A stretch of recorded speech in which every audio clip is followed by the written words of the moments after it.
One piece chapter 1082 के spoilers आ चुके हैं और ये चैप्टर लिटरली बहुत अमेजिंग है। इनफैक्ट मुझे लगता है ना कि ये चैप्टर लास्ट 3 चैप्टर से भी बहुत अमेजिंग है। अब थंबनेल से तो आपको पता चल ही गया होगा कि इस चैप्टर में रिवोल्यूशनरी आर्मी, क्रॉस गिल्ड सब होने वाले हैं और ड्रैगन, मिहोक और साबो तो इस चैप्टर को अमेजिंग बनाते ही है। बट इस चैप्टर का सबसे इम्पोर्टेंट कैरेक्टर है बग्गी, और वो क्यों और कैसे है ना वो आपको आगे पता चल ही जाएगा। ओके, तो सबसे पहले बात करते हैं इसके टाइटल की, जिसका नाम है लेट्स गो टेक इट। अब हम टाइटल से समझ ही सकते कि यहाँ वन पीस की बात हो रही है। तो इन शॉर्ट वन पीस की रेस शुरू हो चुकी है और इसके आगे के जो भी चैप्टर्स आएंगे ना वो बहुत ही अमेजिंग होने वाले हैं। देन इसके कवर पेज में हम चॉपी को देख सकते हैं जो ज्यूस को कॉटन कैंडी समझ के खाने का ट्राई कर रहा है। लगता है चॉपर को भी लूफी की आदतें लग रही है। फिर चैप्टर एक न्यूज़पेपर की हेडलाइन से स्टार्ट होता है जिसमें ये लिखा होता है कि टीबोन की डेथ हो चुकी है, जो कि बहुत ही सैड न्यूज है बिकॉज टीबोन सबसे अच्छा मरीन था। एंड अगर आपको याद होगा ना तो हमने टीबोन को वाटर 7 आर्क में सी ट्रेन वाली फाइट में देखा था।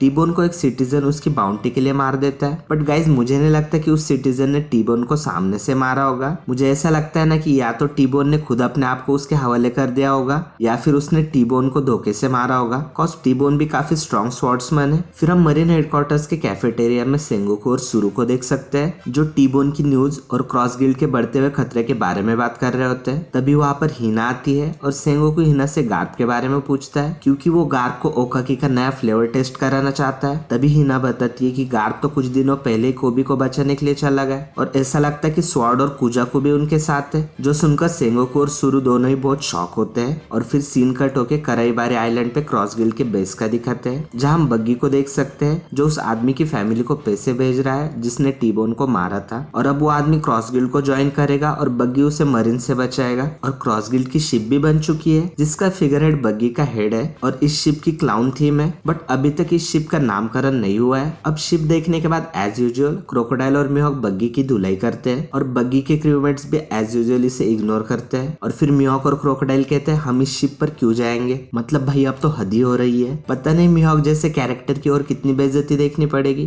देन हमें ये भी पता चलता है कि क्रोकोडाइल क्रॉस गिल्ड को यूज करके अपने उटोपिया नेशन का प्लान कंप्लीट करना चाहता है, मतलब वही उसका अलावास्टा का किंग बन के एंशिएंट वेपन प्लूटोन को हासिल करने वाला प्लान। वो उटोपिया को एक ऐसा मिलिट्री नेशन बनाना चाहता है ना जिसे कोई भी फोर्स डरा ना पाए। और मिहोक भी क्रोकोडाइल को कुछ एडवाइस देता है जैसे कि उन्हें और पावर चाहिए होगी, बट बग्गी क्रोकोडाइल के प्लान के अगेंस्ट होता है। बग्गी कहता है कि रियल पायरेट्स ऐसा नहीं करते हैं। और फिर हम शैंक्स और बग्गी का एक फ्लैशबैक देख सकते हैं। ये 24 साल पुराना लॉकडाउन का फ्लैशबैक है जब रॉजर का एग्जीक्यूशन हुआ था और ये चैप्टर 434 के व्हाइट बियर्ड और शैंक्स के कन्वर्सेशन पैनल का एक्सटेंशन है। बग्गी शैंक्स से पूछता है क्या वो लापटेल पे जा रहा है। अब शैंक्स पहले तो जाना चाहता था पर बाद में उसने अपना माइंड चेंज कर लिया और अभी के लिए वो लाफटेल पे नहीं जाने वाला है। और शैंक्स बग्गी से कहता है फिक्र मत करो, मैं पायरेट ही रहूंगा और तुम मेरे साथ आ सकते हो। जिस पर बग्गी कहता है मैं तुम्हारे नीचे काम नहीं करूंगा बेवकूफ। और बग्गी इसलिए गुस्सा होता है क्योंकि वो सीक्रेटली ये चाहता था कि शैंक्स रॉजर की जगह ले और अगला पायरेट किंग बने। और बग्गी को पता था कि वो कभी भी शैंक्स की बराबरी नहीं कर पाएगा, इसलिए उसने अपना ड्रीम कब का छोड़ दिया था। और फिर बग्गी कहता है मेरा ट्रेजर मैप घुमाने के लिए मैं तुम्हें कभी माफ नहीं करूंगा। और फिर बग्गी वहां से भाग जाता है। फिर सीन प्रेजेंट का दिखाते हैं जहाँ बग्गी क्रोकोडाइल और मिहोक से पूछता है क्या तुमने रेड हेयर के मुंह के बारे में सुना है, वो भी वन पीस की रेस में शामिल हो गया है। और बग्गी गुस्सा होता है क्योंकि शैंक्स ने अब लाफटेल पे जाने का डिसाइड किया है और शैंक्स के इस डिसीजन से बग्गी बहुत ही फायर अप हो जाता है। और बग्गी कहता है कि शायद मैं लक और एक्सीडेंट की वजह से योन को बना हूँ, पर अब मैं भी उसके जैसे एक योन को हूँ, इसलिए मुझे भी पायरेट किंग बनना है। और भाई सच में बता रहा हूँ इस सीन को पढ़ने के बाद ना सच में गूज़बम्स आ गए थे, इसलिए मुझे इस चैप्टर में सबसे बढ़िया यही सीन लगा। और फिर क्रोकोडाइल के फिर से धुलाई करने से पहले बग्गी रोते हुए पायरेट किंग बनने की बात करता है। और फिर क्रोकोडाइल कहता है वेक अप टू रियलिटी, तुम्हारे पास कोई ऐसा प्लान या प्रिपरेशंस नहीं है, पायरेसी एक बिजनेस है। मिहोक कहता है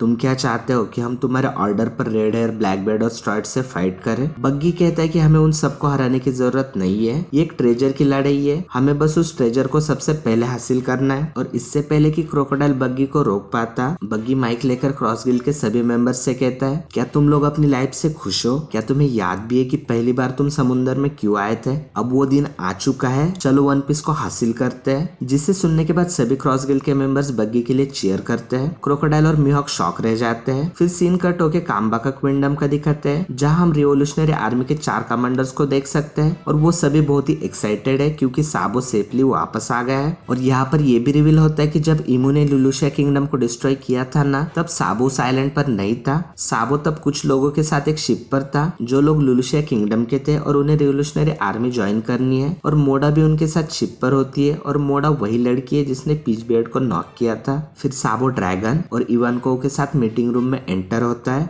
और कहता है जो भी मारी जॉज में हुआ ना, मैं तुम लोगों को वो सब सच बताना चाहता हूँ। अब आपको क्या लगता है, क्या साबो को उस लास्ट रोड पोनीग्लिफ के बारे में कुछ क्लू मिला होगा या फिर वो पोनीग्लिफ बग्गी को मिलेगा? और हाँ, अगर आपको जानना है कि वो बंसकार वाला आदमी कौन है ना, तो आप इस वीडियो को देख सकते हैं। और हाँ, नेक्स्ट वीक कोई ब्रेक नहीं है,